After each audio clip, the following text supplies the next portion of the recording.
From mega boxes to pin packs, these are 32 things only OGs would know about Brawl Stars. Make sure to like and subscribe, as these videos take some time to make, and the best way to support me to make more of these is by subscribing. And without further ado, let's get into this video. And starting off, we have Brawl boxes. Most of you probably know this, but if you didn't know, before Star Drops, we had Brawl boxes. Brawl boxes would give you things like coins, power points, brawler skins, and much more. Many people want to go back to mega boxes due to the fact that you would gain a lot more progression with Brawl boxes than you do Star Drops. But more OGs probably remember Power League. This was the competitive game mode before Ranked took over. People really didn't like this because you would hardly get any progression. Just for reference, you could win 2 games, and if you lost, all the progress from those 2 wins would be gone. So it was no surprise most of the community didn't like this. So most of the community was very happy when we heard the news that Power League was getting replaced with Ranked. But what only real OGs know is that there used to be only 1 star power for each brawler. Back in the day, each brawler only had 1 star power, and there weren't any gadgets or gears. And on top of that, some of these star powers were OP.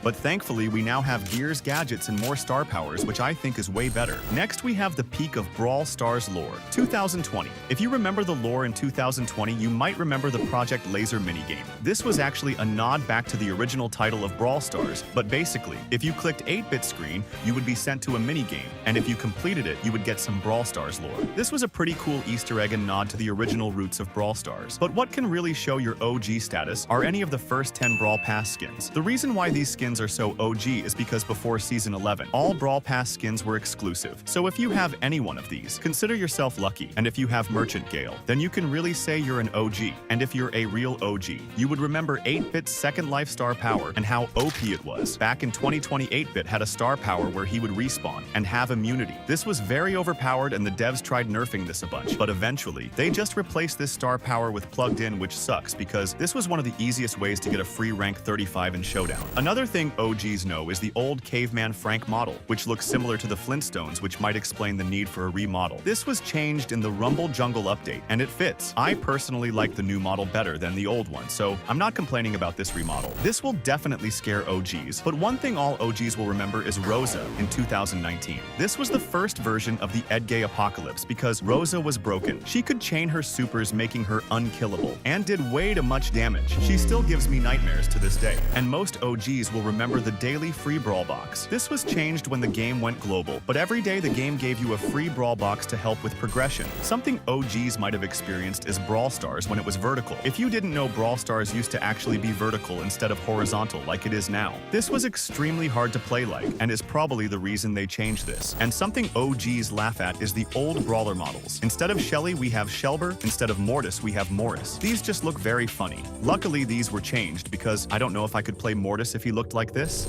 And at number 21, we have the Edgay Apocalypse. Many players know this, and if you experience this, and it was very annoying and still to this day, has not went away. But only real OGs will remember the Gold Specialist Rico skin. This was the original version of Loaded Rico, and was the first Rico skin in beta. And he was only 30 gems, meaning that if you bought this skin in beta, you would have gotten a great deal. One way you can show your OG status is if you have any of the exclusive Brawladays or Brawloween skins. These were only available between 2018 to 2021, so if you have these, consider yourself lucky. But what many OG players might not even know is that you could actually tell when Mortis had his full dash. Basically, whenever Mortis had his dash fully charged, his lantern would flicker. You could only see it for a split second and was a very small detail that not many people noticed, I guess because this was taken out of the game before the global launch. But what some people might not know is that Spike used to actually have voice lines. Back in an old ad for Brawl Stars, Spike was actually talking, and this is what he sounds like. Now I'm your snuggle buddy.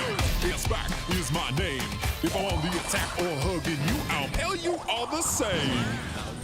One thing that barely anyone remembers is tap movement. Before Brawl Stars went to the movement it uses now. The game was actually a tap-to-move game. This was shortly changed while the game was in beta, but was most likely like this because it would be easier to play like this holding your phone vertical. Something that real OGs would know is that you used to be able to buy the Brawl Pass with gems, instead of costing $6 to $10 for a Brawl Pass. It would cost you 170 gems for the normal Brawl Pass, or 250 gems for 10 tiers for free. This is so much better than the Brawl Pass system we have now, now and I want them to go back to this so badly. I'm actually gonna go broke. And something that only real OGs will remember are pin packs. These were in the Brawl Pass, and you could also buy them from the shop. And what happened when you bought one is you would get 3 pins. This is how you would unlock pins back in the day, and was changed when they decided to remove pin packs and put all the pins in the catalog. Many people might have forgotten this, but back in 2021, Brawl Stars actually sponsored the Mr. Beast Squid Game. So for rewards for the players, we got some rewards. These rewards kind of sucked, so they were a lot more forgettable, so most people don't even remember this. But what a lot of players didn't know is that you used to be able to get trophies from Map Maker. If your map got selected as the candidate of the day, you could actually earn trophies from wins. This was removed shortly after it was added, and the community was very divided from this, and this killed Map Maker. Going back to cosmetics, if you have Star Shelly, you are extremely OG. To get this, you had to download the game while it was still in beta. This skin isn't that rare since millions of people still got this, but it shows your OG status and loyalty to the game over these 6 years. And following up on cosmetics, if you know about or have the Red Dragon Jessie skin, you are very lucky and are definitely an OG. This was given out to celebrate the release of Brawl Stars in China, and all you had to do was log in on any region and you could get this skin for free. It's just a simple skin and doesn't have any effects, but many people still want it because of its exclusivity. But what a lot of people didn't even know was that Poco was actually supposed to be an adult. You could actually see this in his model, but Poco was in beta, an adult. I'm glad they changed this because he looked very weird and kind of creepy sometimes. He didn't look like Poco, and I am thankful they changed this because he actually looks like Poco now. But what many people don't know is that brawlers actually used to have different descriptions, like Nita's, who changed in beta, and others. Some of these completely changed the lore behind these brawlers, and it's really cool to see Supercell's evolution with these brawlers. Another lore secret was the WBKRL livestream.